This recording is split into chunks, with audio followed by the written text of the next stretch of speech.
रतन टाटा का नाम भारत के सबसे प्रतिष्ठित और प्रेरणादायक उद्योगपतियों में लिया जाता है। उनका जन्म 28 दिसंबर 1937 को हुआ।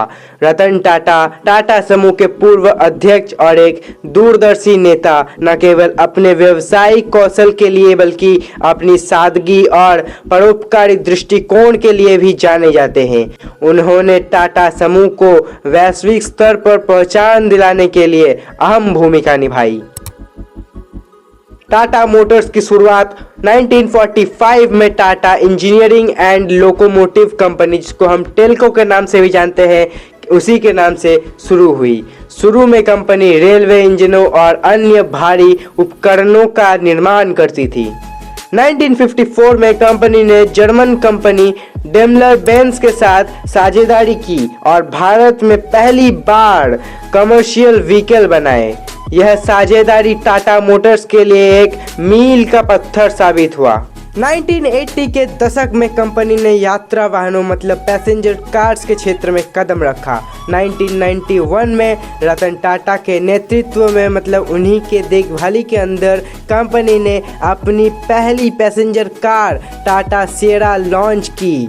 इसके बाद टाटा इंडिका 1998 ने भारत के ऑटोमोबाइल उद्योग में धमाल मचाया। इंडिका भारत में निर्मित पहली पूर्णतः स्वदेशी कार थी।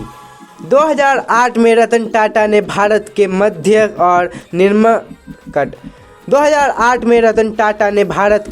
और निम्न वर्ग के लोगों के लिए एक सपना देखा, एक ऐसी कार जो किफ़ायती हो। टाटा नैनो की कीमत मात्र 1 लाख रुपए रखी गई, जिससे यह दुनिया की सबसे सस्ती कार बनी। रतन टाटा ने इसे एक लोगों की कार मतलब पीपल्स कार के रूप में प्रस्तुत किया। हालांकि शुरुआती उत्साह के बाद नैनो को वांछित सफलता नहीं मिली। इसका कारण था विपणन में कुछ त्रुटियों और एक सस्ती कार के प्रति लोगों का नजरिया। लेकिन टाटा नैनो का महत्व सिर्फ एक कार से ज़्यादा था। यह भारत के ऑटोमोबाइल उद्योग में नवाचार और अफोर्डेबिलिटी की मिसाल बनी। रतन टाटा के नेतृत्व में टाटा मोटर्स ने अंतर्राष्ट्रीय बाजार में कदम रखा। 2008 में कंपनी ने British automobile brand Jaguar land rover JLR का अधिग्रहण किया। यह अधिग्रहण न केवल कंपनी के लिए फायदेमंद साबित हुआ बल्कि टाटा मोटर्स की ग्लोबल पहचान को भी मजबूत किया। टाटा मोटर्स ने कई देशों में अपनी उपस्थिति दर्ज कराई और आज यह दुनिया की सबसे बड़ी ऑटोमोबाइल कंपनी में से एक है। आज की दुनिया में पर्यावरण संवेदनशीलता और स्वच्छ ऊर्जा की ज़रूरत को ध्यान में रखते हुए टाटा मोटर्स इलेक्ट्रिक वाहनों, जिसको हम EV मतलब इलेक्ट्रिक व्हीकल्स भी कहते हैं, के विकास पर जोर दे रही है। 2019 में लॉन्च हुई टाटा नेक्सॉन EV भारत की सबसे सफल इलेक्ट्रिक कारों में से एक है।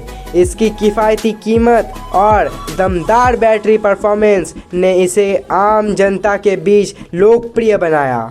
इसके बाद टिगोर EV टाटा आपका जो पंच होता है, जो टाटा की one of the most popular car है वो, और टाटा कर्व जो लेटेस्ट आई है, जैसी गाड़ियां भी इलेक्ट्रिक सेगमेंट में उतारी गई।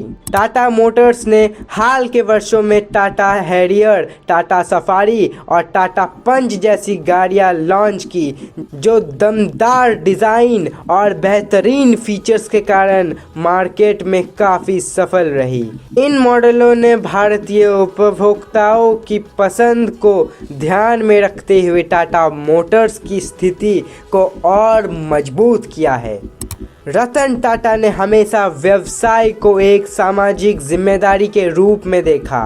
उनकी परोपकारी सोच का अंदाजा अब इस बात से लगाया जा सकता है कि टाटा समूह का अधिकांश मुनाफा जो कमाती है अबाउट 65% टाटा ट्रस्ट्स के जरिए समाज कल्याण में जाता है। शिक्षा, स्वास्थ्य और ग्रामीण विकास के क्षेत्रों में उनके योगदान ने लाखों जिंदगियों को बदला है। टाटा मोटर्स ने AI, ऑटोनोमस ड्राइविंग और स्मार्ट कनेक्टेड व्हीकल्स पर काम करना शुरू कर दिया है। इनकी गाड़ियों में अब ऐसी टेक्नोलॉजी आने लगी है, जैसे कि आप बोल सकते हो जिसको ADAS कहा जाता है, जिसका फुल फॉर्म होता है ऑटोमेटिक ड्राइविंग सिस्टम। मतलब गाड़ी अपने आप आपकी गाड़ी चलाती है, गाड़ी को अब ड्राइवर की ज़रूरत नहीं पड़ती। उसमें आपका लेन असिस्ट होता है, उसके आपके जो सेंसर रहते हैं, ADAS का एक रेडार रहता है, कैमरा रहते हैं। ऐसे ही गाड़ी लेन देखती है, अगर सामने को अचानक आ गया तो गाड़ी ऑटोमेटिक ब्रेक मार लेती है। ऐसे फीचर्स भी टाटा अपनी गाड़ियों में देने लगी है। टाटा मोटर्स का लक्ष्य सिर्फ भारत ही नहीं बल्कि पूरी दुनिया में ग्रीन मोबिलिटी को बढ़ावा देना है।